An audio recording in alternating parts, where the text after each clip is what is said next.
ఈ సృష్టిలో ఉన్న, సృష్టిని నిర్వహిస్తున్న, సృష్టిని సంరక్షిస్తున్న దేవతలకి, మానవులకి, రాక్షసులకి, కిన్నెరులకి, కింపురుషులకి, అన్ని రకాల మాస్టర్స్కి, ఏంజల్స్కి, ప్రతి ఒక్కరికి ఆత్మ ప్రణామాలు సమర్పిస్తూ ఈ సృష్టి యొక్క రక్షణా వలయంలో ఉన్న సమస్త మాస్టర్స్ అందరి పాద పద్మాలకు నమస్కరిస్తున్నాను నేను.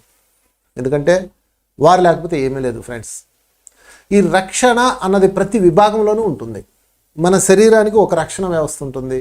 ఒక చిన్న చీమకి దాని శరీరంలో దాని రక్షణ వ్యవస్థ ఉంటుంది. దానికి రక్షించడానికి, దాని ప్రొటెక్షన్కి ఒక యూనిట్ ఉంటుంది.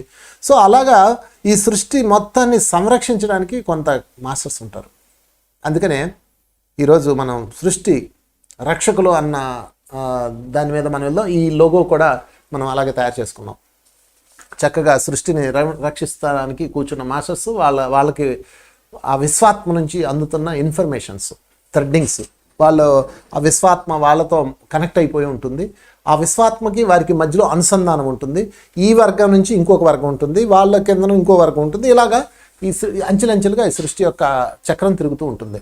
సో ఫైనల్గా ఈరోజు మనం ఏం తెలుసుకుంటున్నామంటే ఈ సృష్టి యొక్క రక్షకులు పని ఏంటి, వాళ్ళు ఎందుకు ఉన్నారు, వాళ్ళలా మనం కావాలంటే ఏం చేయాలి, వాళ్ళ జీవితాలు మానవ జీవితాలు ఒకటేనా, సృష్టి మొత్తాన్ని వాళ్ళు ఎలా సంరక్షిస్తున్నారు, ఎలాగ వాళ్ళు సరిచేస్తూ ఉంటారు హెచ్చుతగ్గుల్ని.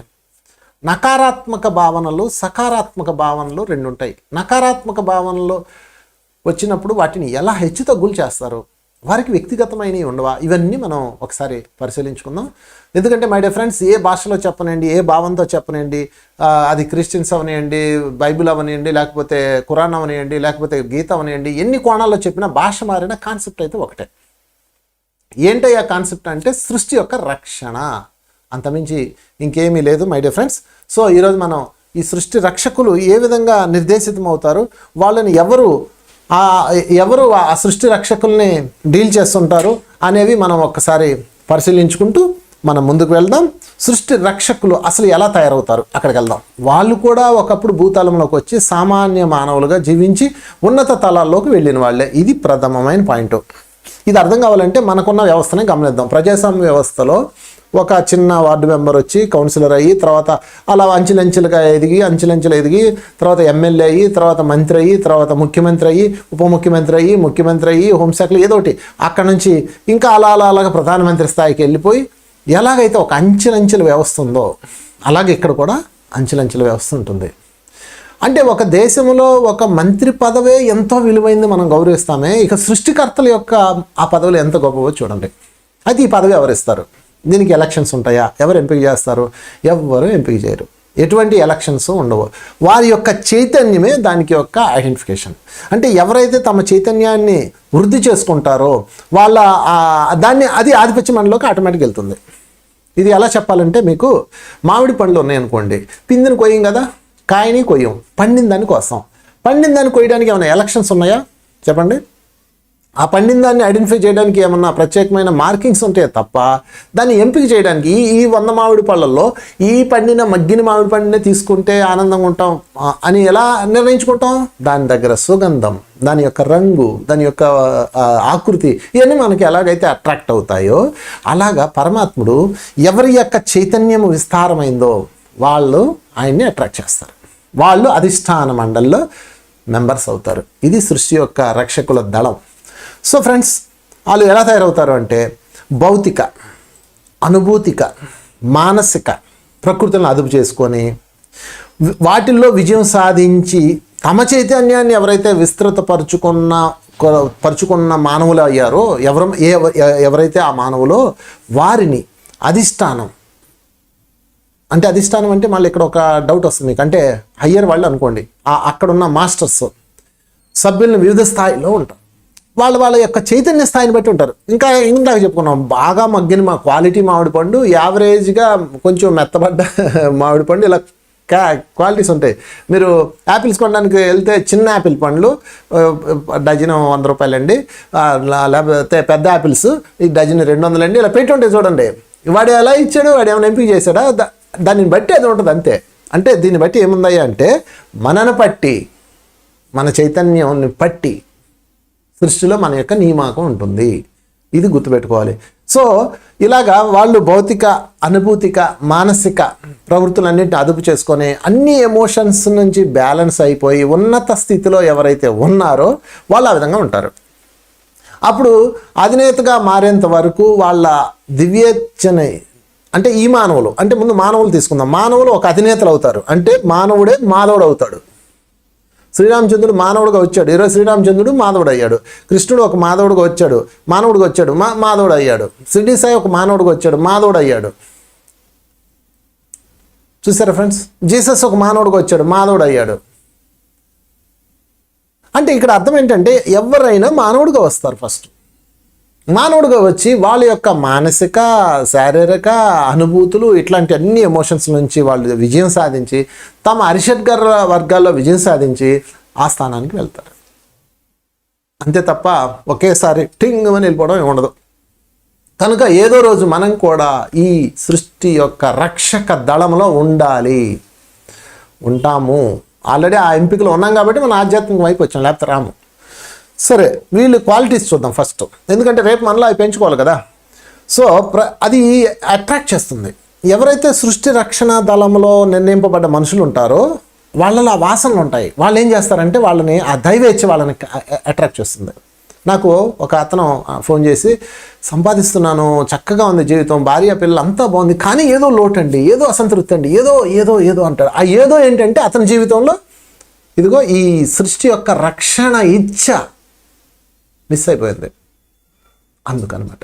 అందుకని ప్రతి వ్యక్తికి, ఆధ్యాత్మిక వ్యక్తులందరికీ ఒక అసంపూర్ణ ఉంటుంది. ఖచ్చితంగా ఏదో అసంపూర్ణత వెంటాడుతూ ఉంటుంది. మీరు చూడండి, ఇవన్నీ వదిలేసి ఎవరిదాకా ఎందుకు, నేనే ఈ ఆధ్యాత్మిక ప్రపంచాన్ని వదిలేసి డబ్బులు సంపాదించుకుందామని వెళ్ళాను, అంతే పీక్కుతుంది నా అంతరాత్మ నన్ను. ఏదో అసంతృప్తి, ఏం సాధించాం మనం అంటుందన్నమాట. అందుకని ఒక వ్యక్తికి దైవేచ్ఛకు మరింత స్పష్టంగా సంపూర్ణ హృదయంతో ప్రతిస్పందించే కొద్దీ అతను తన జీవితంలో మార్పులు చేసుకొని తన ప్రకృతిని మార్పు చెందడానికి కారణమవుతాడు. అంటే తన యొక్క ప్రకృతిని మార్పు చెందించుకోవడానికి కారణమవుతాడు. అలా క్రమక్రమంగా దైవంతో అతని బంధం పెంపొందించుకొని అతడు సమూలంగా మార్పు చెందే స్థితికి చేరిపోతాడు. అంటే ఒక మానవుడు మాధవుడు అవ్వడానికి దైవేచ్ఛకు మరింత స్పష్టంగా సంపూర్ణ హృదయంతో ప్రతిస్పందిస్తూ, అంటే ఆ యూనివర్స్ నుంచి వచ్చే ఫ్రీక్వెన్సీకి స్పందిస్తూ కొన్నాళ్ళకి ఇతను సమూలంగా మార్పు చెంది ఆ దైవేచ్ఛకి కనెక్ట్ అవుతాడు. ఇది మొదటి ప్రాసెస్. మీకు ఇదంతా బాగా అర్థం కావాలంటే మన జీవితంలో అన్నమయ్య కథ తీసుకుందాం. అన్నమాచార్యులు ఇద్దరు భార్యలతో హ్యాపీగా ఆడుతూ పాడుతూ మరదలతో ఆడుతూ పాడుతూ ఉంటే శ్రీమన్నారాయణుడు పైలోకం నుంచి వచ్చి, ఈవినైనా ఇంత ఆనందంగా ఉన్నావు అన్నాడు. చూడు నా భోగం ఎంత బాగుంది అన్నాడు. దీనికి ఇలా అయిపోతున్నావా, ఇంకా అది చూస్తే ఏమైపోతావు అంటాడు. అదేంటి అంటాడు, దా చూపిస్తా అంటాడు. బ్రహ్మానందం. అతను ధ్యానంలో కూర్చోబెట్టి దాన్ని కనెక్ట్ చేసి ఆయన వెళ్ళిపోతాడు. అంతే, ఇంకా ఆ రోజు నుంచి అన్నమాచార్యుల జీవితం మారిపోతుంది. అంటే అన్నమాచార్యులకి శ్రీ వెంకటేశ్వరుడు కనెక్ట్ అయ్యడం వల్ల మారిపోయింది అనుకుందాం కాసేపు. ఇక్కడ ఆ వెంకటేశ్వరుడు అంటే ఎవరు? ఆ పూర్ణాత్మ. ఈయన ఏమవ్వాలి? సృష్టి రక్షకుడు. అన్నమాచార్యులు ఎవరు? సృష్టి రక్షకుడు. శ్రీమన్నారాయణుడు ఎవరు? ఒక పూర్ణాత్మ. శ్రీమన్నారాయణుడు ఈయన పని చేయడం అనుకుండా ఇంకో పని చేస్తుంటే అప్పుడు ఆయన వచ్చి ఈయన సరి చేసి వెళ్ళిపోయాడు, అంతే. ఇంకా అక్కడ నుంచి అన్నమాచార్యుల కథ మారిపోయింది. ఆయన రాసిన కావ్యాలు కానీ, ఆయన రాసిన మనోహరమైన గీతాలు కానీ, కీర్తనలు కానీ మొత్తం అద్భుతాలు సృష్టించాడు ఆయన. ఒక తుంబర పెట్టుకొని ప్రజలను కొన్ని లక్షల మందిని చైతన్యపరిచాడు. ఈరోజు కూడా ఆయన కీర్తనలు ఎంతో మందిని చైతన్యపరుస్తున్నాయి. అంటే సృష్టి రక్షక దళంలో ఉండవలసిన వాడు ఒక సామాన్య జీవనం గడుపుతూ ఉన్నప్పుడు వాళ్ళ హృదయాలను ప్రేరేపించడానికి యూనివర్స్ నుంచి కనెక్టివిటీ వస్తుంది. వాళ్ళని ఉన్నతమైన స్థితికి తీసుకెళ్ళిన దాకా అది ఉంటుంది. ఇది మనం గమనించాల్సిన ముఖ్యమైన పాయింట్. సో ఈ సృష్టి రక్షకులు అంటే ఆధిపత్యంలో ఉన్నవాళ్ళు ఎవరండి అంటే మాస్టర్స్ అనుకుందాం, లేదా ఆధిపత్యం అనుకుందాం, అంటే హయ్యర్ మాస్టర్స్, హయ్యర్ వాళ్ళ నుంచి వస్తారు. వాళ్ళు ఎవరండి అంటే వాళ్ళకు కొన్ని లక్షణాలు ఉంటాయి. అంటే ఆధిపత్యంలో ఉన్నవారు ఎవరు ఎలా తెలుసుకోవాలి? ఇప్పుడు మహాతర్ బాబాజీ ఉన్నాడు, షిరిడి సాయి ఉన్నాడు, వెంకటేశ్వరుడు ఉన్నాడు, మా గ్రామ దేవత ఉంది, ఆ పలానా పోలేరమ్మ ఉంది, వీళ్ళందరూ బొచ్చెడు మంది ఉన్నారు మన భారతదేశంలో. అందులో హిందూ ధర్మశాస్త్రంలో కొన్ని కోట్ల మంది దేవతలు ఉన్నారు. ఎలా తెలుస్తుంది? గురువులు ఉన్నారు, వాళ్ళందరూ సృష్టి యొక్క రక్షకులు, ఆధిపత్య మార్గంలో ఉన్నవారని ఎలా తెలుస్తుంది? అసలు మనం ఎవరిని ఫాలో అవ్వాలి? పెద్ద గందరగోళం ఉంది. ఎందుకంటే కొన్ని వందల మంది ఉన్నారు ఇక్కడ. శిష్యుల కన్నా గురువులు ఎక్కువైపోయారు ఇప్పుడు. వాళ్ళందరినీ ఎలా తెలుసుకోవాలంటే వాళ్ళకు కొన్ని లక్షణాలు ఉంటాయి. ఆధిపత్యం అంటే సృష్టి యొక్క రక్షక దళంకి కొన్ని లక్షణాలు ఉంటాయి. ఆ లక్షణాలు ఉన్న వాళ్ళని మీరు ఫాలో అయిపోండి. అప్పుడు ఏదో రోజు మీరు సృష్టి యొక్క రక్షణ దళంలో ఇదిగో ఈ పక్కన ముందు వెనకో కూర్చొని ఉంటాం మనం కూడా. దాని నుంచి విశ్వాత్మ నుంచి మనకు థ్రెడ్ కనెక్ట్ అయి ఉంటుంది. అలా ఆ రక్షణ దళంలో స్థాయికి వెళ్ళాలంటే ముందు ఫస్ట్ ఆ స్థాయిలో ఉన్న వాళ్ళు పట్టుకోవాలి కదా. ఆ స్థాయిలో ఉన్న వాళ్ళు ఎవరు, వాళ్ళ క్యారెక్టర్స్ ఏంటి, వాళ్ళ లక్షణాలు ఏంటి చెప్తాను మీకు. మొట్టమొదటిది హాని చెయ్యకపోవడం. వారు ఎట్టి పరిస్థితుల్లో ఎవరికి హాని చెయ్యరు. ఇది మొదటి కీ. మీరు గమనించండి వాళ్ళని, మీకున్న గురువులు కానీ, లేకపోతే మీకున్న మాస్టర్స్ కానీ, లేకపోతే మీకున్న ఎవరైనా మీ పై విభాగంలో ఉన్న వాళ్ళు ఎవరైనా కానీ, వాళ్ళు ఉండే లక్షణాలు, క్యారెక్టరైజేషన్. హాని చేయకపోవడం. వాళ్ళు ఎట్టి పరిస్థితులు హాని చేయరు. ఏమన్నా చేసుకుంటే అంటారు, అంతే. హాని చేయరు. 2, సరిగ్గా మాట్లాడడం. రెండో లక్షణం, వాళ్ళ యొక్క లక్షణాలు. ఎప్పుడు వాళ్ళు సరి అయిన మాటలే మాట్లాడతారు, సరికైన మాటలు మాట్లాడరు. 3, సరి అయిన ఆకాంక్ష కలిగి ఉండడం. వాళ్ళలో సరి అయిన ఆకాంక్ష ఉంటుంది అనమాట. ఆకాంక్ష కూడా ఎలాంటిది, సరి అయింది అయ్యి ఉంటుంది. వీడిని చంపేసి వీడిని తయారు చేసుకుందాం అట్లా ఉండదు. ఒకడు వచ్చాడు నా దగ్గరికి, వాడు ఏమంటాడంటే, నా మాస్టర్ నాకేం చెప్పాడు తెలుసా, నా భార్య బిడ్డను వదిలేసి నన్ను ఇందులోకి వచ్చేయమన్నాడు, ఇందులో ఉండమన్నాడు అన్నాడు. ఎలా చెప్తున్నావు అంటే ఆయన ఆకాంక్ష అన్నాడు. అది తప్పది. ఒక ప్రణాళిక, ఒక నిర్ణయం ఉన్నప్పుడు అతను ఆ ప్రణాళిక, ఆ నిర్ణయంలో వచ్చినప్పుడు అది చేస్తూ ఇది చేయాలి. అది సరికాని ఆకాంక్ష. భర్తను వదిలేయడం, పిల్లలను వదిలేయడం, ఎక్కడికో రమ్మని చెప్పడం, వాళ్ళు సరైన కాంక్ష కలవాళ్ళు కాదు, సరికాని కాంక్ష కలవాళ్ళు. అది ముఖ్యంగా గుర్తుపెట్టుకోండి. హాని చేయకపోవడం, సరిగ్గా మాట్లాడడం, సరి అయిన ఆకాంక్ష ఉండడం, క్షమాతత్వం ఉండడం చాలా అద్భుతమైనది. వాళ్ళు క్షమించేస్తారు. ఎంతగా అంటే నువ్వు ఎంత ద్రోహం చేసినా క్షమించేస్తారు అంతే. అంటే మనము ఎంపిక చేసుకోవడానికి ఒక మాస్టర్ యొక్క లక్షణాలు చెప్తున్నారు ఇందులో. ఇదంతా టార్కోమ్ సెరెరా గారు రాసిన అద్భుతమైన గ్రంథరాజంలో నేను సేకరించాను. కొన్ని పాయింట్ల మిగతా వాటిలో నుంచి అన్నింటినీ కలిపి మీకు అందిస్తున్నా. దాదాపు 20 గ్రంథాలు పరిశీలించి నేను ఈ పాయింట్స్ తయారు చేశాను. అందులో కొన్ని పాయింట్స్ ఈరోజు మీకు నేను చెప్తాను ఫ్రెండ్స్. క్షమ కలిగి ఉండడం. 4, 5 నిజాయితీ ఉండడం. సరిగ్గా మాట్లాడడం అంటే సరైన మాటలు మాట్లాడేవాళ్ళు, సరైన ఆకాంక్ష కలవాళ్ళు, క్షమాతత్వం కలవాళ్ళు, నిజాయితీ కలవాళ్ళు. ఎప్పుడు నిజాయితీగా ఉంటారు. ఇక్కడ ఒక మాట, అక్కడ ఒక మాట చెప్పరు. అది చెప్పాడంటే వాడు ఇంకా స్థాయికి వెళ్ళలేదు. వాడిని వదిలేసేయండి, నమస్కారం పెట్టేయండి, మీరు ఇంకా ముందుకు వెళ్ళండి. ఓకే. తర్వాత ఉల్లాసంగా ఉండడం. ఎప్పుడు ఉల్లాసంగా ఉంటారు వాళ్ళు. తర్వాత స్వేచ్ఛగా ఉండడం. స్వేచ్ఛ, నీకోసం ఏమీ ఇబ్బంది పడరు. వాడు స్వేచ్ఛగా ఉంటాడు అంతే, పూర్తి స్వేచ్ఛగా ఉంటాడు. 5, బాధ్యతాయుత తత్వంలో ఉంటారు. తర్వాత కట్టుబడి ఉండడం.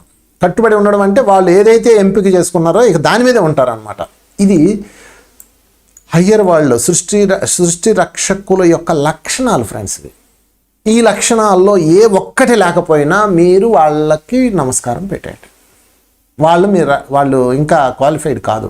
ఈ లక్షణాలు ఉంటేనే వాళ్ళు సృష్టి రక్షకులు. మరొకసారి చెప్తున్నాను చూడండి. హాని చేయకపోవడం. మరి ఎవరికి, ఒక జంతువు కానీ, మనిషికి కానీ, ఇంకోళ్ళకని హాని చేయరు. 2, సరిగ్గా మాట్లాడతారు. 3, సరి అయిన ఆకాంక్షతో ఉంటారు. ఆకాంక్ష ఉంటుంది కానీ అది సరైనది అయి ఉంటుంది. వీళ్ళందరినీ చంపేసి ఒకసారి లోకాన్ని సృష్టించాలి, అది సరైన ఆకాంక్ష కాదు. విశ్వామిత్రుడు చూడండి, త్రిశంకుడు స్వర్గం నిర్మించాడు. ఎందుకు? అది సరైన ఆకాంక్ష, పేరు కోసం నిర్మించాడు. అది సరికాని ఆకాంక్ష. చూసారా? వశిష్ఠుడు చూడండి, త్రిశంకుడు విశ్వామిత్రుడి దగ్గరకు రాకముందు వశిష్ఠుడి దగ్గరికి వెళ్ళి నాకు స్వర్గానికి పంపించన్నాడు. చెల్ అలాంటి ఏమి లేవు అన్నాడు.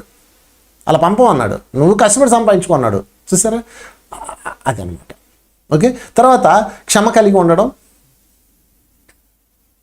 తర్వాత నిజాయితీ ఉండడం. ఎప్పుడు నిజాయితీగా ఉంటారు, చాలా నిజాయితీగా ఉంటారు వీళ్ళు. వాళ్ళ నిజాయితీ చూసి ముచ్చటేస్తుంది. తర్వాత ఉల్లాసంగా ఉండడం. ఎప్పుడు ఏదో పోయినోడికి మళ్ళీ దేవిరేమో వేసుకొని అనుకోండి, ఎప్పుడు ఉల్లాసంగా అంటుంటారు. Okay friends. తర్వాత స్వేచ్ఛగా ఉండడం. వాళ్ళు ఎంత స్వేచ్ఛగా ఉంటారు తెలుసా? నేను ఎందుకంటే చాలామంది అయ్యర్ మాస్టర్స్ని ఈ పాయింట్స్ అన్నింటినీ పెట్టుకొని స్కాన్ చేస్తే 80% మంది తుప్పులాగా ఎగిరిపోయారు. స్వేచ్ఛ లేదు చాలామందికి, బంధించుకొని ఉంటారు.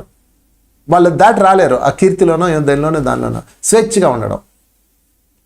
తర్వాత బాధ్యతాయుత తత్వం. వాళ్ళ తత్వం ఎలా ఉంటుంది తెలుసా? ఒక బాధ్యత ఉంటుంది. వాళ్ళ తత్వంలో ఒక బాధ్యత ఉంటుంది. అవును ఇలా ఉండాలి, ఒక బాధ్యత అది అని వదిలేసేటో పోవడం కాదు. పూర్తి బాధ్యతలో ఉంటారు వాళ్ళు. తర్వాత కట్టుబడి ఉండడం, ఏదైతే చెప్పారో ఏదైతే చేస్తారో దానికి కట్టుబడి ఉంటారు. కనుక మై డియర్ ఫ్రెండ్స్, మీరు ఎవరినైతే ఎంపిక చేసుకుంటారో, మీకు మాస్టర్స్ అవ్వచ్చు, గురువులు అవ్వచ్చు, దేవాత్మలు అవ్వచ్చు, ఏ పేరైనా పెట్టుకోండి, మీరు ఎంపిక చేసుకున్న వాళ్ళలో మీకన్నా పై స్టెప్లో ఉంటారు కొంతమంది, వాళ్ళపైన ఇంకో స్టెప్ ఉంటుంది, వాళ్ళపైన స్టెప్ ఉంటుంది, ఇలా లాస్ట్ స్టెప్లో అధినేతలు ఉంటారు. అధినేత పైన సృష్టి యొక్క రక్షణ దళం ఉంటుంది, దానిపైన సృష్టికర్త ఉంటాడు. ఇదంతా పెద్ద వలయం, దీని గురించి మనం చర్చించబట్ల. ఈరోజు నేను చర్చిస్తున్న అంశం ఏంటంటే, ఈ సృష్టి యొక్క రక్షకులు యొక్క మార్గములో ఎవరుంటారు? మనమే ఉండాలి. మనం ఉండాలి. సృష్టి రక్షణ మార్గంలోకి మనం వెళ్ళాలి. ఒక చిన్న పదవి సంపాదిస్తేనే ఆనందపడిపోతున్నాం. చిన్న జబ్బు వచ్చి పోతుంది, ఆ పదవి పోతుంది, ఆ మనిషి పోతాడు. కానీ శాశ్వతమైన పదవి ఇది, శాశ్వతత్వం. ఆంజనేయుడు ఎందుకు శ్రీరాముడిని అడ్డు పెట్టుకొని ఉన్నాడు అనుకుంటున్నారు? ఆంజనేయుడు అంత తెలివైనవాడు ఇంకోటి ఉన్నాడా? చెప్పండి. శ్రీరాముడిని ఎందుకు పెట్టుకున్నాడు? శాశ్వత పదవి కోసం. ఈరోజు శ్రీరాముడి తర్వాత జీవించిన వాళ్ళల్లో, శ్రీరాముడితో సమకాలికుడిగా ఆ స్థాయిలో జీవించిన వాళ్ళల్లో, ఆ కాలంలో జీవించిన వాళ్ళలో ఎవరైనా ఉన్నారా? మీరు చూపించండి. ఒక ఆంజనేయుడే ఉన్నాడు, పూజలు అందుకున్నాడు శ్రీరాముడికి సమంగా.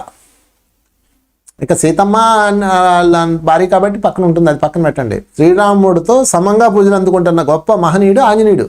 వై? ఆయన ఈ క్వాలిటీస్తో ఉన్నవాడిని పట్టుకున్నాడు, అంతే, ఇంకేం చేయలే. సుగ్రీవుడితో ఉన్నాడు, సుగ్రీవుడి దగ్గర హాని చేయకపోవడం ఉంది, సరిగ్గా మాట్లాడడం కూడా ఉన్నది, సరైన ఆకాంక్ష లేదు, ఎగిరిపోయాడు ఆయన.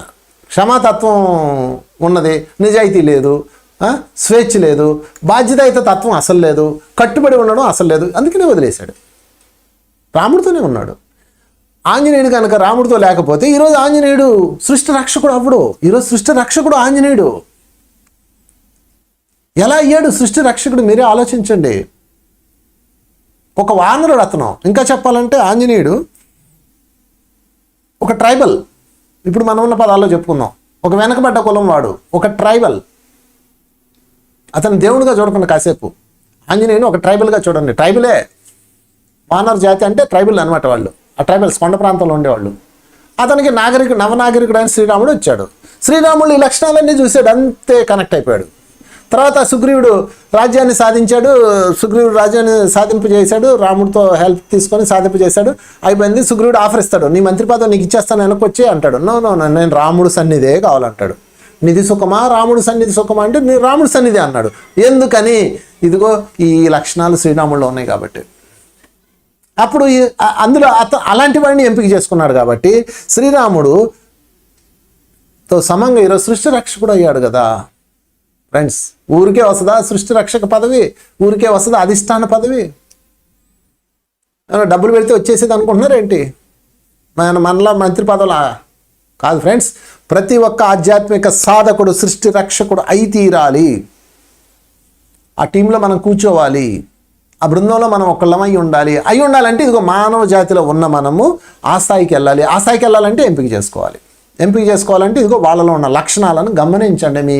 మీ యొక్క సహచర మాస్టర్, మీ యొక్క హయ్యర్ మాస్టర్, ఆ లక్షణాలు ఎవరు ఉన్నాయో వాళ్ళని పట్టుకోవాలి. ఎలా పట్టుకోవాలంటే బంక తొమ్మ చిగురు పట్టినట్టు పట్టాలి. వాళ్ళని వదలకూడదు. ఇక నువ్వు ఎట్టన్నా నన్ను జలగ పట్టుకుంటే అలా పట్టుకోవాలి, వాళ్ళని పట్టుకోవాలి. అలాగని వాళ్ళ రక్తం పీల్చకండి. గురువు రక్తం పీల్చేస్తారు శిష్యులు. అలా కాదు, జలగ అనొద్దులే. దీనికి ఏ పేరు పెట్టుకుందాం? మరకట్ న్యాయం. అంతే. కోతిని తల్లిని పట్టుకున్నట్టు పట్టుకోవాలి. అది ఎంత గట్టి పట్టుకుంటే తెలుసా, వాళ్ళమ్మ ఎగిరిపోతూ ఉంటుంది, వదలదు. అలా పట్టుకోవాలి. అందుకే మర్కట న్యాయం అంటారు. గురు శిష్యుల సంబంధం మర్కట్ న్యాయం.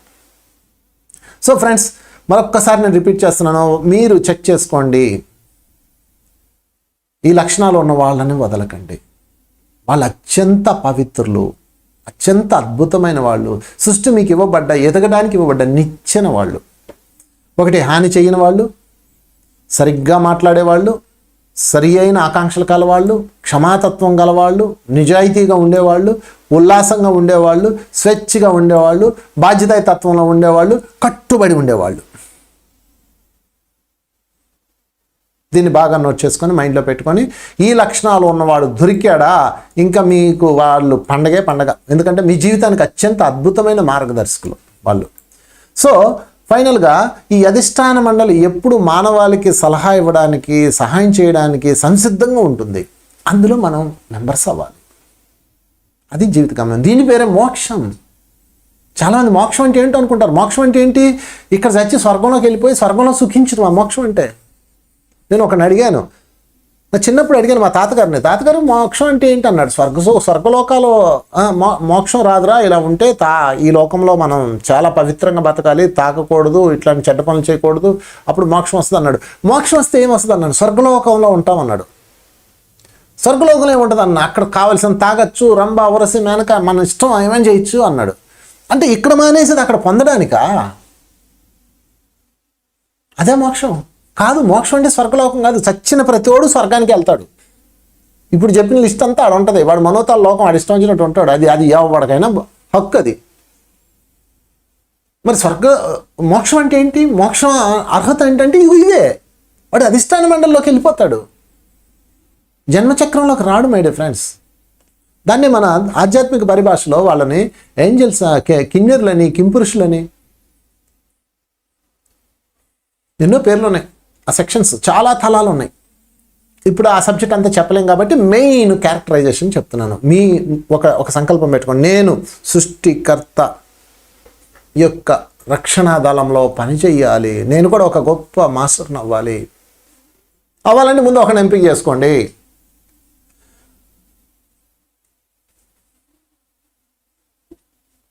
సరే, ఇప్పుడు మీకు రెండో పాయింట్లోకి వెళ్ళిపోదాం. అధిష్టానం మిమ్మల్ని పిలుస్తుంది హృదయముతో. గుర్తుపెట్టుకోండి, ఆ సృష్టి యొక్క రక్షణ దళం మిమ్మల్ని ఎప్పుడు పిలుస్తుంటుంది.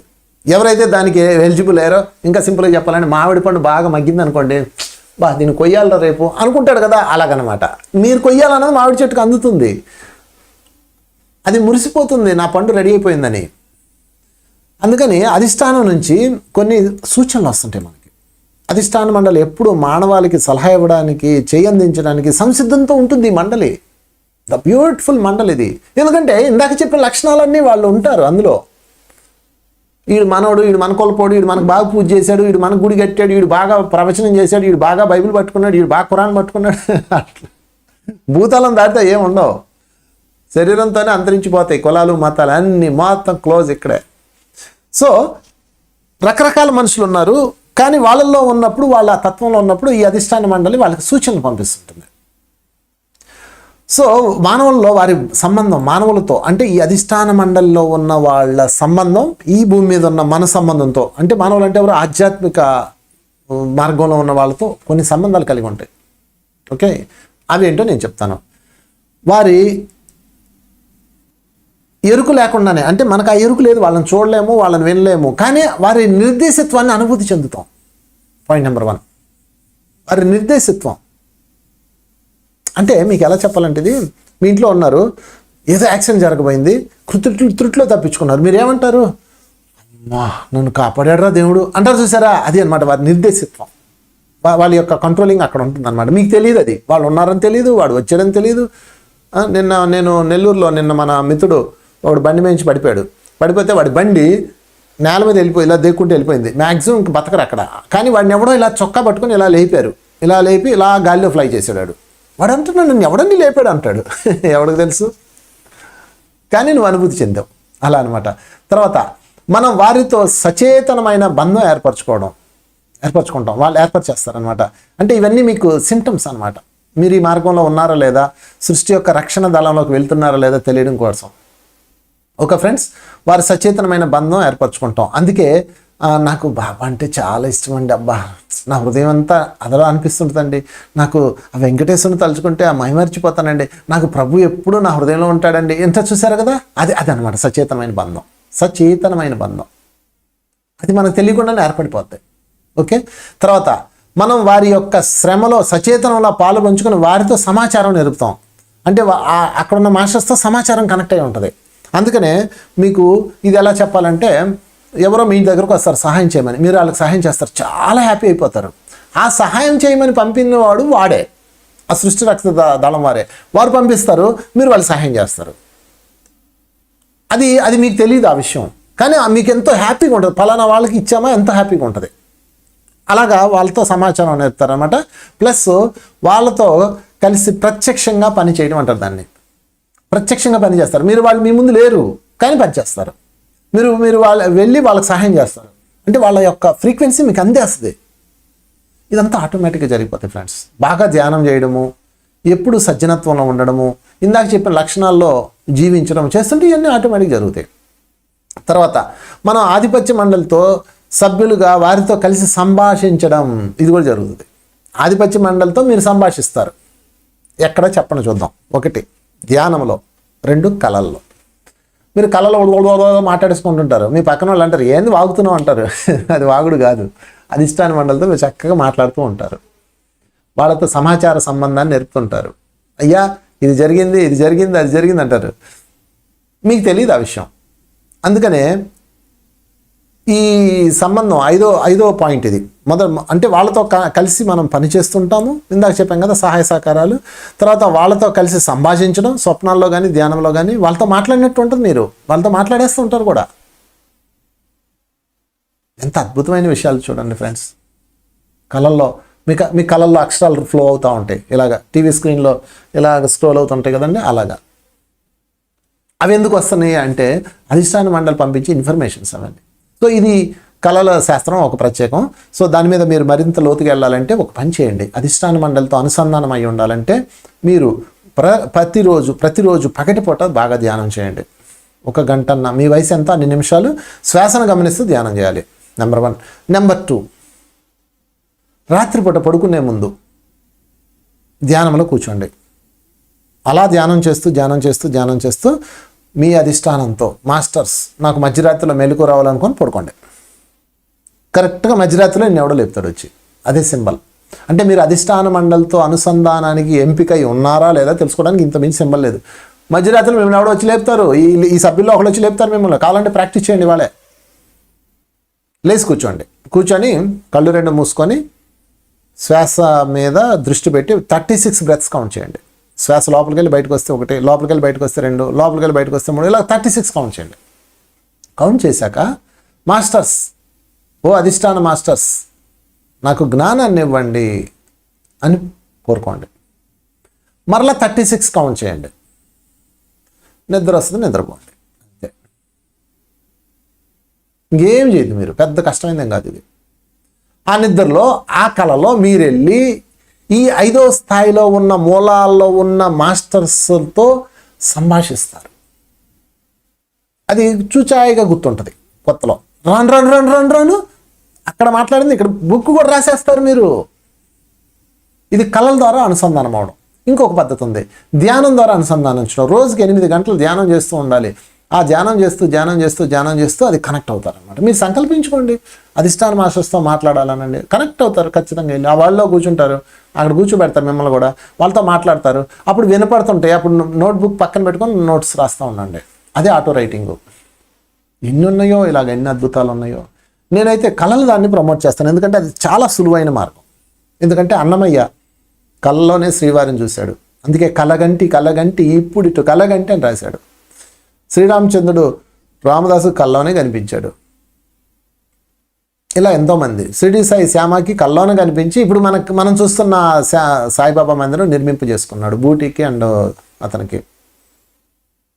ఇలాగ ఎంతోమంది మాస్టర్స్ కల్లో. సత్యసాయి అయితే తన భక్తులు మొత్తాన్ని కల్లోనే నిర్దేశిస్తుంటాడు. ఇలాగ ఎంతోమంది. అందుకని అధిష్టాన మండలితో అనుసంధానానికి స్వప్నాలు ఈజీ మెథడ్. దాన్ని ఏం చేయాలో ఇందాక చెప్పాను. మీకు ఏమైనా డౌట్స్ ఉంటే, అంటే ఇది ఇప్పుడు ఆ టాపిక్ కాదు కాబట్టి దానికి ఏమైనా డౌట్స్ ఉంటే మీరు నాకు కాంటాక్ట్ చేయండి.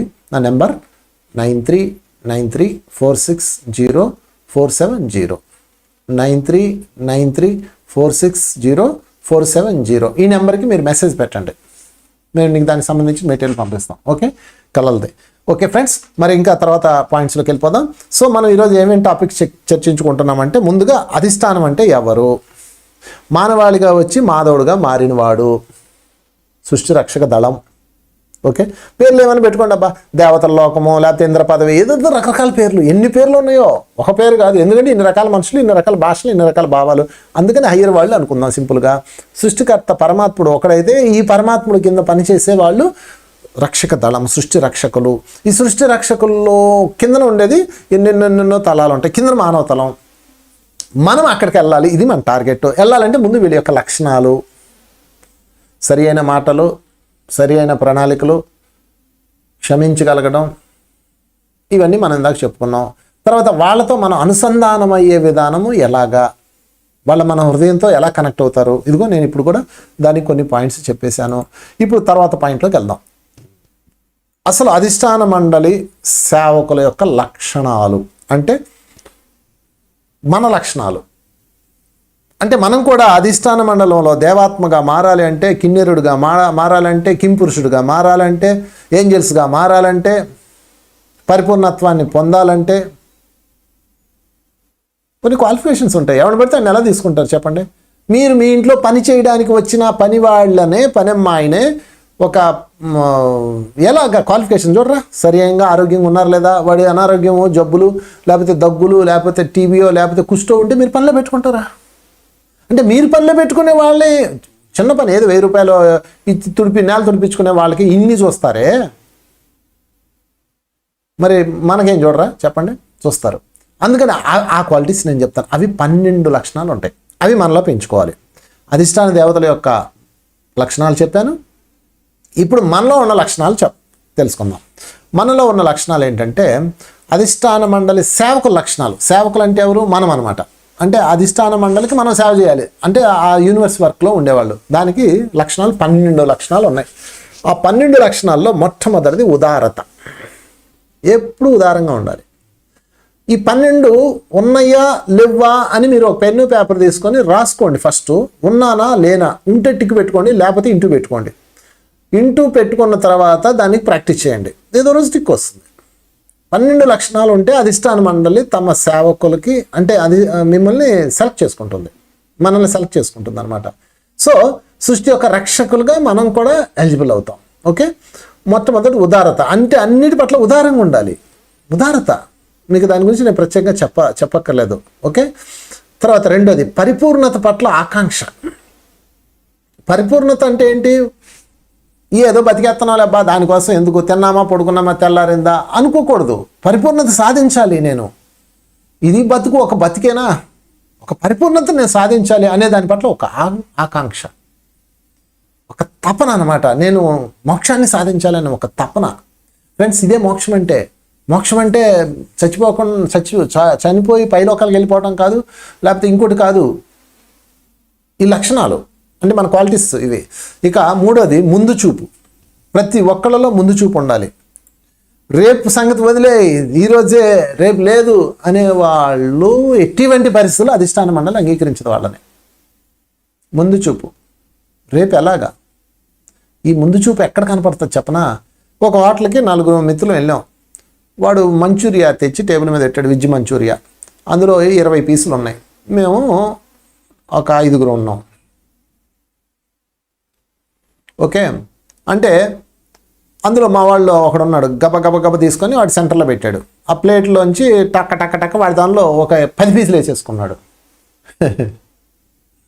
అంటే వాడికి ఏమి లేదు అక్కడ, ముందు చూపు లేదు. తర్వాత వాడు ఎలా తింటాడు లేదు, ఉన్నదంతా తినేస్తే చాలు మనం అన్నట్లు ఉండకూడదు. ముందు చూపు. వాడు ఎలా తినాలి, వాడు తినాలి కదా. అందుకు మనం కొంచెం పెట్టుకోవాలి. రేపు ఎలాగా, ఈరోజు డబ్బులు వచ్చినాయి. నేను చాలామందిని చూశాను నా జీవితంలో. ఈరోజు నాకు ఒక ఫ్రెండ్ ఉన్నాడు, ఆధ్యాత్మికుడు. వాడు పాపం చాలా కష్టాల్లో ఉన్నాడు. నేనేం చేశానంటే, నేనే వ్యాపారం చేయను, నాకెవడో డబ్బులు ఇస్తాడు, నాకెవరో ఇస్తే నేనేం చేశానంటే వీడు చాలా ఇబ్బందుల్లో ఉన్నాడు అని చెప్పేసి వాడికి నేను ఒక 10,000 రూపాయలు ఇచ్చాను. ఓకే, ఇచ్చి వాళ్ళ ఇంటికి వెళ్ళి ఇచ్చాను. అరే ఇది ఇబ్బందుల్లో ఉన్నా కదా, ఇది వాడుకో అన్నాను. అనగానే అన్న థ్యాంక్స్ అన్న, భలే సమయంకి వచ్చాను అబ్బా, మాస్టర్స్ పంపించారన్న నిన్ను అంటాడు. నిజంగానే పంపించారు మాస్టర్స్. నాకు హృదయం ఎందుకు స్పందించింది, వాళ్ళని స్పందింపజేశారు. ఓకే, సరే నా పని అయిపోయింది. నేను మళ్ళీ ఇంటికి వెళ్తాను, నన్ను దింపుతాను రా అన్నాడు. అలా మార్కెట్కి వచ్చాడు. మరి ఏం కొన్నాడు తెలుసా? యాపిల్స్ 2 డజన్లు, తర్వాత ఆరెంజెస్ 3 డజన్లు. తర్వాత అంటే ఎట్లా కొన్నాడంటే, సెంట్రల్గా మనం యాపిల్స్ ఎన్ని కొంటాం, 1 డజను 6 డజను కొనుక్కొని చాలా పొదుపుగా తింటాం. అంటే నేను ఇచ్చిన 10,000 రూపాయల్లో ఆన్ ది స్పాట్ 8,000 ఖర్చు పెట్టేశాడు బజార్లో. పోనీ ఏమన్నా రెగ్యులర్ యాక్టివిటీస్ అంటే ఈ భోజనానికి కావాల్సిన సరుకులు, బియ్యము, ఉప్పులు కాదు, ఈ యాపిల్స్కి, ఖర్జూరాలకి, పెర్ఫ్యూము నా కళ్ళ ముందే కొన్నాడు వాడు. పెర్ఫ్యూమ్ 250 రూపాయలు పెట్టి పెర్ఫ్యూమ్ కొన్నాడు. నాకు నోరే చూసుకున్నా. అంటే వాడికి ఏమి లేదు, ఈరోజు డబ్బు వచ్చింది ఖర్చు పెట్టాలి అంతే. నా డబ్బు ఖర్చు పెట్టేందుకు నా ఫీలింగ్ లేదు. వాడికి ఎందుకు అంత దరిద్రం ఉందో నాకు అర్థమైంది. ఒకటే ఏంటంటే ముందు చూపు లేదు, రేపు ఎలాగ లేదు. అది పెద్ద గొప్ప విషయం అనుకుంటారు. రేపు లేదు, ఈరోజే మనం సుఖించాలబ్బా, రేపు లేదు, ఈ క్షణంలో జీవించాలి అంటారు. ఈ క్షణంలో జీవించాలన్నారే కానీ రేపు లేకుండా ఉండని ఎవడు అనలేదు కదా. అందుకని ముందు చూపు లేని వాడిని మాస్టర్ సెలెక్ట్ చేసుకోరు. నేను చెప్తున్నాను, క్లియర్గా చెప్తున్నాను ఈ పాయింట్స్. అధిష్టాన మండలి సేవ మనల్ని అంగీకరించాలంటే, మనల్ని మాస్టర్స్గా సెలెక్ట్ చేసుకోవాలంటే ఇవన్నీ ఉండాలి మనలో. ఒకటి ఉదారత ఉండాలి, ప్రతిదాని పట్ల ఉదారంగా ఉండాలి. ఏదో మునిగిపోయినట్లు ప్రతిదానికి కరవకూడదు. ఉదారంగా ఉండండి. హోటల్కి వెళ్ళారు, వాడు లేట్ చేశాడు, వాడి మీద అరిచేస్తారు. ఏది ఉదారంగా ఉండండి. లేట్ అయింది, ఓకే, వాడి డ్యూటీలో లేట్ ఉంటుంది, ఉదారంగా ఉండండి. పరిపూర్ణత పట్ల ఎప్పుడు ఆకాంక్ష ఉండాలి. అది పరిపూర్ణత, పరిపూర్ణత లేని జీవితం ఒక జీవితమేనా అనే ఒక ఆకాంక్షతో ఉండాలి. 3 ముందు చూపు. ఎప్పుడు మీకు ముందు చూపు ఉండాలి. ముందు చూపు లేకపోతే అవుట్. ఒక చిన్న చీమకున్న ముందు చూపు మనకు లేకపోతే ఎట్లా? వర్షాలు వస్తాయని ముందే పోగేసుకుంటుందా లేదా? మనం ఏం చేస్తున్నాం? ఈరోజు ప్రాబ్లం వస్తే ఈరోజు ధ్యానం చేస్తారు, ఇంక రేపటి నుంచి ధ్యానం చేయరు. ఏమంటే కొంచెం బాగుంది కదా ఇంక అక్కర్లేదు అంటారు. అలా కాదు, ముందు చూపు. ఏమో రేపు మన ఎనర్జీస్ వీక్ అవుతాయేమో, ఇవాళ ధ్యానం చేయాలి, ప్రతిరోజు ధ్యానం చేయాలి. తర్వాత కలుపుకోలు తత్వం. అందరినీ కలుపుకోలుగా ఉండాలి. అందరితో, ప్రతి ఒక్క వ్యక్తిని, ఆడని, మగని, పిల్లల్ని, పని వాళ్ళని, అందరితో కలుపుకోలు తత్వం బాగా చెక్ చేసుకోండి ఫ్రెండ్స్. 12 పాయింట్లు, ఇంకెక్కువ లేవు. ఈ 12 పాయింట్లో నేను ఉన్నాను అని తెలియగానే మీకు మొత్తం మారిపోతుంది. ఇక తర్వాత సృజనాత్మకం. ఎప్పుడు వాళ్ళు సృజనాత్మకంగా ఉండాలి. మనం సృజనాత్మకత అంటే ఏంటంటే ఆ కళల పట్ల, సంగీతం పట్ల, అన్నిటి పట్ల సృజనాత్మకంగా మనం ఉండాలి. తర్వాత నీతి నిజాయితీ లేకపోతే ఖచ్చితంగా అధిష్టానం పక్కన పెట్టేస్తుంది. ఇలా పక్కన పెడుతుంది. ముఖ్యంగా గుర్తుపెట్టుకోండి, నీతి నిజాయితీ అది ఎంత శక్తినిస్తుందో మై డియర్ ఫ్రెండ్స్. ఆ నీతి నిజాయితీ, దాని మీద ఇంక నేను చెప్పదలుచుకోవాలి. అందరికీ తెలుసు కదా ఇవన్నీ జనరల్ పాయింట్సే. తర్వాత నిష్పక్షపాతం. తప్పు ఎవరు చేసినా సరే దాన్ని నిష్పక్షపాతంగా ఉండగలగడం. తన బిడ్డ చేసినా, తాను చేసినా నిష్పక్షపాతంగా ఉండాలి.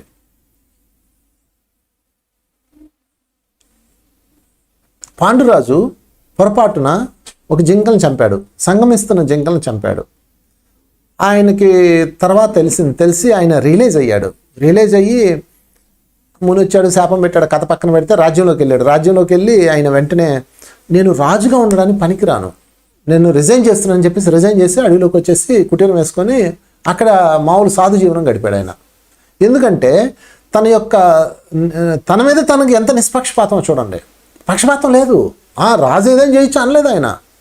మరి సంగమిస్తున్న జింకలు చంపేశాను, అయ్యో నేను ఎంత తప్పు చేశాను, నా కన్నకావరం పెరిగిపోయింది, అహంకారం, అసలు నేను ముందు క్వాలిఫై కాదు, ఐఎమ్ నాట్ క్వాలిఫైడ్ అని చెప్పేసి రాజ్యం విడిచిపెట్టేశాడు. అడవిలోకి వచ్చి సాధు జీవనం గడిపాడు. అప్పుడే పంచపాండవులు పుట్టారు. అలా అంత ఉన్నతంగా ఉన్నాడు కాబట్టి పంచపాండవులు వచ్చారు, లేకపోతే ఎందుకు వస్తారు వాళ్ళ ఇంటికి? ఆలోచించండి. 8 నిగర్వం, నిరహంకారం. గర్వం లేకుండా ఉండడం, అహంకారం లేకుండా ఉండడం.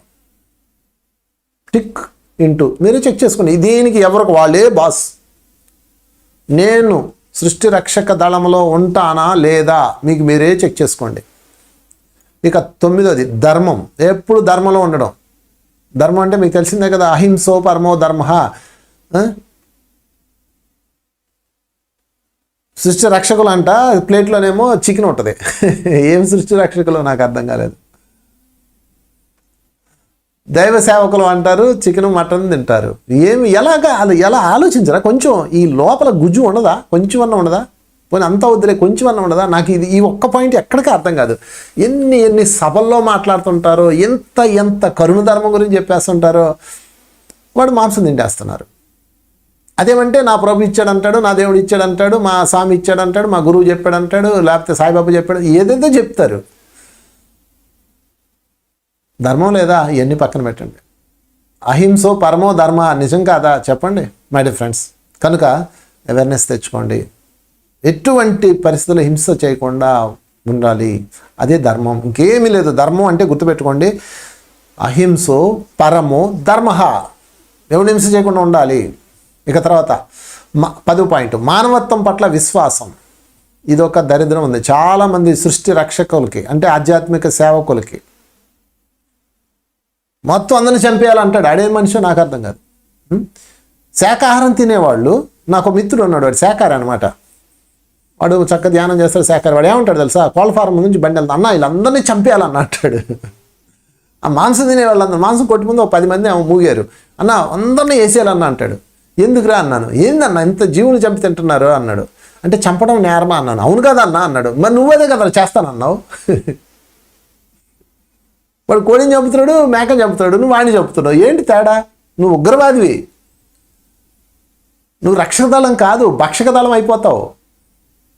ఎవ్వరు సెలెక్ట్ అవ్వరు మీరు మై డియర్ ఫ్రెండ్స్. అల్లా కోసం ఎంతోమందిని చంపుతున్నాడు ఉగ్రవాది అయినప్పుడు. మాంసం తింటున్నాడని వాడిని చంపేయాలన్నాడు, ఉగ్రవాది కాక ఏమవుతాడు? శాపనార్థాలు ఎట్టేవాడు, మీరే చెప్పండి. అందుకని సృష్టి యొక్క రక్షక దళంలో సెలెక్ట్ అవ్వరు. మానవత్వం పట్ల విశ్వాసం, వాడిని మారుద్దాం. అందుకే కదా వచ్చే భూలోకం, వాడిని మార్చాలి మనం. ఏదో రోజు మారుతాడు, ఇంకా ప్రయత్నం చేద్దాం, ఇంకా ప్రయత్నం చేద్దాం, ఇంకా ప్రయత్నం చేద్దాం. ఒక ఫినిక్స్ పక్షి సముద్రంలో తన గుడ్లు పడిపోతే సముద్రంలో నీళ్లు తీసుకెళ్ళి వంపేసింది పక్కన. దానికన్నా పెద్ద శ్రమ ఉంది, ఇంకా మార్చాలి అని అనుకోవాలి. అంటే మానవత్వం పట్ల విశ్వాసం, మానవత్వం అది. ఈ మానవత్వం లేదు, దైవత్వం నుంచి వస్తాప్పా నీకు.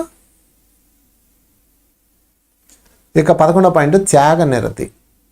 త్యాగం చేసేయండి అబ్బా, ఇచ్చేద్దాం, వాడు గెలవాలి, ఓకే ఓడిపోదాం. ఏంటంట ఈ తత్వం రక్షక దళాన్ని, సృష్టి యొక్క రక్షక దళం మనల్ని పట్టుకుంటుంది ఈ తత్వం ఉంటే. సో ఫ్రెండ్స్, ఇక 11వ పాయింట్ త్యాగనిరతి తర్వాత 12వ పాయింట్, దయా సమ్మతి. దయ చూపించడం, సమ్మతితో ఉండడం. ఇది 12 పాయింట్లు చెప్పాను ఫ్రెండ్స్. ఈరోజంతా పాయింట్స్ వారీగా నేను చెప్పుకుంటూ వచ్చాను. సృష్టి యొక్క రక్షక దళం వాళ్ళ క్వాలిటీస్ చెప్పాను. మీకన్నా అయ్యర్ మాస్టర్స్, మీ గురువులు, మీ మాస్టర్స్ ఎవరైతే ఉన్నారో అసలు సృష్టి రక్షక దళం ఎలా తయారవుతుందో నేను చెప్పాను. మానవుడిగా వచ్చి మాధవులు అవుతారని చెప్పాను. అదేవిధంగా ఈ సృష్టి యొక్క రక్షక దళంలో మనము ఉండాలి, మనము కూడా ఆ స్థానాన్ని పొందాలి, ఆ దేవాత్మల జాబితాలో మనము కూడా ఉండాలి అంటే, ఆ గంధర్వలోకంలో మనం కూడా ఉండాలి అంటే ఏం చేయాలి? అధిష్టానం యొక్క పంపించే అనుభూతులు పొందుతూ ఉండాలి. అది ఎలా పంపిస్తుందో కూడా ఇందాక చెప్పాను. కళల ద్వారా వాళ్ళతో అనుసంధానం చెప్పాను. దానికి కావాల్సిన టెక్నిక్ కూడా చెప్పాను. ఇక లాస్ట్లో అధిష్టాన మండలి సేవకుల యొక్క లక్షణాలు, అంటే ఈ మండలిలో మనం సెలెక్ట్ అవ్వాలంటే, ఈ ఉన్నతత్వంలో మనం, ఈ వర్గంలో మనం జాయిన్ అవ్వాలంటే, ఒక ఉన్నతమైన దేవాత్మ అవ్వాలంటే, మోక్షం సాధించుకొని ఆ దేవాత్మ అవ్వాలంటే మనలో ఏ లక్షణాలు చూస్తారు వాళ్ళు, ఏ క్వాలిటీస్ చూస్తారంటే ఇదిగో ఈ 12 క్వాలిటీస్ లాస్ట్లో. ఇది మోస్ట్ ఇంపార్టెంట్. మరొకసారి వీటిని పెన్ను పేపర్ తీసుకొని పాయింట్ల వారీగా రాసుకొని, ఇందులో ఉన్నానా టిక్కో, లేనా ఇంటూ పెట్టుకోండి, లేకపోతే ప్రయత్నం చేయండి. మీరు పట్టుకుంటే చాలు, ఇంకెవ్వడు పట్టుకోకర్లా. మరొక్కసారి రిపీట్ చేస్తాను. ఉదారత, పరిపూర్ణత పట్ల ఆకాంక్షత, ముందు చూపు, కరుణతత్వం, సృజనాత్మకత, నీతి నిజాయితీ, నిష్పక్షపాతం, నిగర్వం అండ్ నిరహంకారం, 9 ధర్మం, 10 మానవత్వం పట్ల విశ్వాసం, 11 త్యాగనిరతి, 12 దయా సమ్మతి. 12 పాయింట్స్ ఫ్రెండ్స్.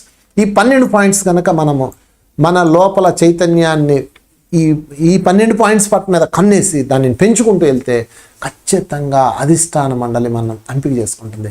ఎందుకంటే పండిన మామిడి పండుని ఎలాగైతే తోటమాలు ఎంపిక చేసుకుంటాడో అలాగ మనం కూడా పరిపక్వతకు వచ్చామని వాళ్ళు మనల్ని ఎంపిక చేసుకుంటారు. ఇది ఇందులో ఉన్న రహస్యం. Thank you very much. మరొకసారి మీ అందరికీ అభినందనలు.